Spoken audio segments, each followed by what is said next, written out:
In the unforgiving land of the American frontier, where justice often rode on horseback and the law was as wild as the land itself, there lived men whose names struck fear into the hearts of outlaws.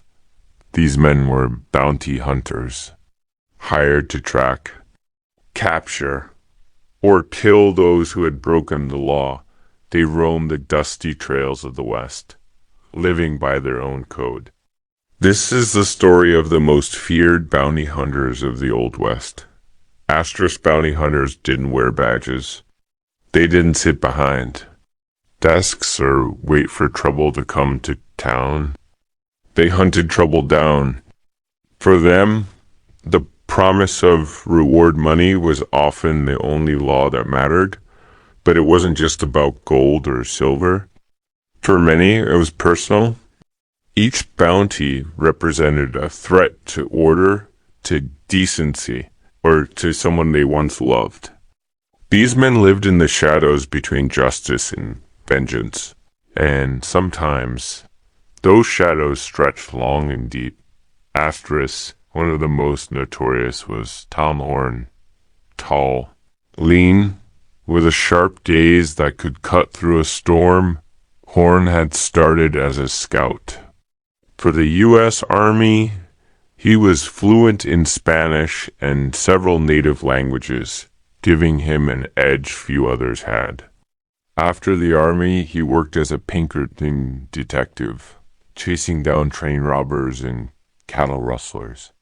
But it was as a bounty hunter where Horn found his true calling. His method was simple. He would warn a suspect to leave town. If they didn't, he'd kill them. Cold, efficient, and feared by even the most hardened criminals, Horn eventually met his end in a controversial murder trial. To this day, some believe he was framed. Others say he simply lived too long by the gun. Asterisk, then there was Chris Madsen, a former soldier who brought military precision to the wild frontier. Born in Denmark, Madsen immigrated to America and fought in the Indian Wars. When he became a U.S. Marshal, he worked alongside the legendary Three Guardsmen of Oklahoma, helping to bring law to the unruly territory. But it was his solo work that earned him his fearsome reputation. Madsen was relentless. He tracked outlaws through deserts, over mountains, and across state lines. He didn't talk much, but his actions spoke volumes.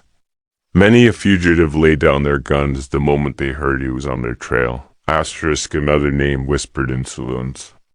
In jail cells alike was that of William Bloody Bill Anderson, though technically a Confederate guerrilla. Anderson's reputation as a ruthless tracker and killer put him in the same breath as the worst bounty hunters. Riding with a gang of men known for their brutal tactics, Anderson hunted Union sympathizers. With merciless resolve, he wasn't in it for money. For him, it was personal and political. But his legacy left a deep scar on the landscape of the West. He showed just how thin the line could be between justice and revenge. Asterisk, the Wild West also saw African American bounty hunters, though their stories are less often told. Among them was Bass Reeves, a former slave who became a U.S. Marshal, though technically a lawman. His work often resembled that of a bounty hunter. Reeves was known for his disguises, his fearlessness, and his skill with firearms. He captured over 3,000 criminals during his career, often venturing alone into hostile territory. Many outlaws laughed when they heard a black man was coming for them. They didn't laugh long. Asterisk. Then came Frank Canton, a lawman turned outlaw turned lawman again. Canton began his career chasing down cattle thieves, but later joined their ranks. Eventually, he switched sides again and became a deadly bounty hunter. His knowledge of outlaw tactics made him especially effective. Canton was a man of shifting loyalties, but his ability to bring fugitives to justice never wavered. Asterisk's life as a bounty hunter was brutal. There were no guaranteed paydays, no pensions, and no safety nets. Every chase meant facing bullets, betrayal, and bitter weather. Sometimes the hunter became the hunted.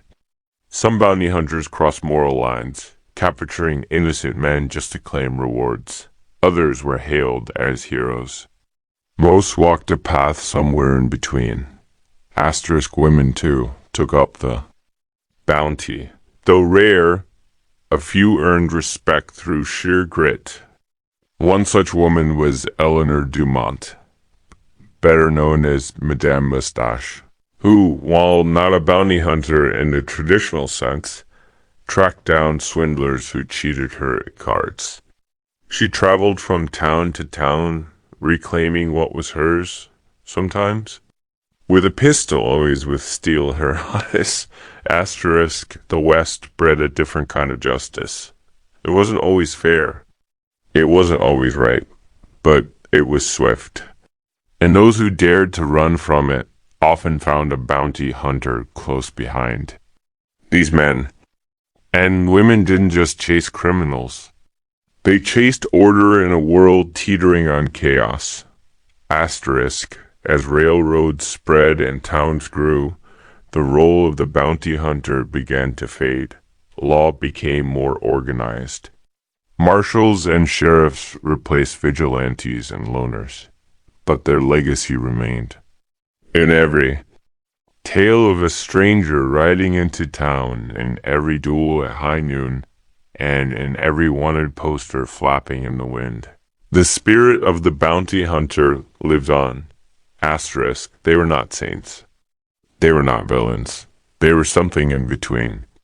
Carved from grit, tempered by hardship, and driven by something deeper than gold. They were the most feared bounty hunters of the Old West, and though their time has passed, their stories remain etched into the dust and thunder of the American frontier. Asterisk.